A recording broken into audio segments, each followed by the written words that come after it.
Günнің қайырлы сағатында Татарстанның төп җиде яңалыгын әзерләдек сезгә. киттік.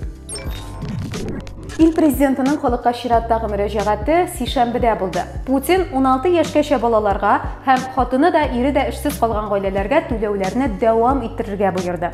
Шулай ук ташламалы ипотека булдыру һәм IT өлкә өчен салымнарны киметү кирәклеге дә әйтелде. Ә менә керемнәре 5 миллионнан арткан кешеләр өчен НДФЛ 13-тән 15%-ка кадәр артачак. Путинның чыгышыннан соң интернетта аның ни өчен соңга калуының сәбәбен ачыкладылар. Россиялеләр өчен аның мөрәҗәгате алдан яздырылган икән. Язманы берничә сәгать эшкәрткәннән соң гына яңа тәкъдим иткәннәр. Трансляция вакытында президентның кулындагы сәгате аның мөрәҗәгате яздырылган вакытны күрсәтеп торган. Путин мөрәҗәгатының алдан яздырылу турында моңа кадәр хәбәр иткәннәр иде инде. Чәршәмбедә Татарстанның халык артисты, композитор Вил Усмановны машина бәрдерә. Җырчының машина астына эләгүе турындагы мәгълүмат тиз арада социаль челтәрләрдә таралды. Усмановның җанатарлары аның велосипедта йөрергә яратуын белә. Моңа кадәр аның юл һәлакәтләренә эләккәне булмады. Һәм шаһитлар сүзләренә караганда, һәлакәтнең сәбәбе машина тәгәрмәченең тишелеп, йөртүченең машина белән идарәне югалтуда. Автомобиль юлдан велосипедта баручы ягына чыгыбыча артист тән җәрәхәтләре алып, башын ярган. Аллага шөкер, җитди яралар теркәлмәгән. Казанның Ширекүл паркындагы танылган Гашыклар аркасы яргалана башлаган. Ул ярыклар чыннан да критик дәрәҗәдә санала. Чөнки алар турында Фишман үзе дә белдерде. Фишман вәгъдә иткәнчә, арка ремонтын паркның 3нче реконструкция вакытында башкарылачак. Егетләр һәм кызлар җиңел суглап куйсак та була, мәхәббәтне саклап калачаклар. Наталья Львовна вәгъдә иткәнчә, алга таба да арка астында сөйгәнеңә мин яратам сине бәлеш дип пышылдап булачак. Муса Җәлил исемендәге театр репертуарында яңа сезонда тагын бер милли опера Илмир Низамовның Алтын Казаны булачак. Бу атнада социаль челтәрләрдә Алтын Казан репетицияләреннән төшерелгән фотолар пәйда булды. Анда Вадим Эйленкрик, үзгәреш җиленең музыкаль җитәкчесе дә бар иде. Низамов үзе әйтүенчә, Алтын Казан тулы күләмле мюзикл булачак. Декорацияләр, әсәр куелышы, биюләр бар да үзгәреш җиленең музыкаль өлеше ярдәме белән ясалачак. Әйтергә кирәк, моның өчен хәтта Казан барлыкка килү турындагы легендага нигезләнеп язылган әсәрне дә бераз үзгәртергә туры килде.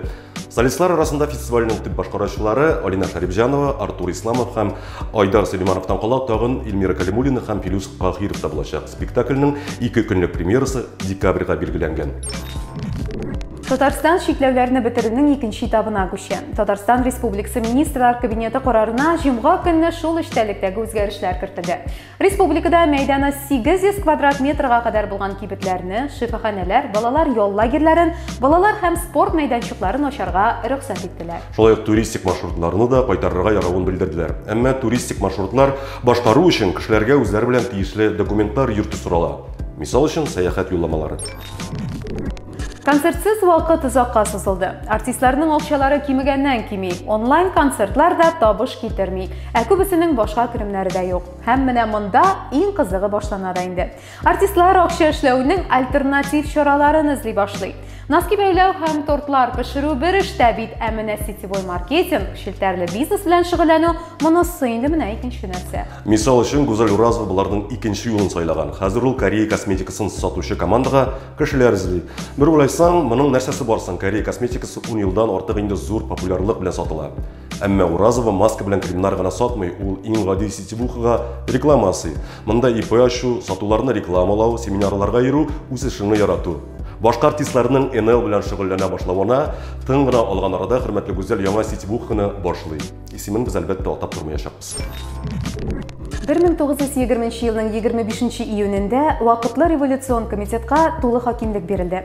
Гомум Россия үзәк башкарма комитетының һәм РСФСР халык комиссариаты советының автоном татар социалистик совет республикасы булдыру турындагы декреты үз көченә керде һәм нәкъ шул вакыттан алып ТССР тарихы языла башлады. 100 елдан артып китте инде республикабыз үсә, үзгәрә, чәчәк ата, ә без ата-бабаларыбызның горурлыгы.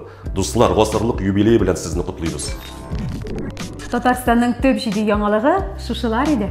Һәм исегездә тотыгыз, яшьлек ул йөрәктә. Моны кем әйтте? Белгәннәр аңлар. Сау булыгыз.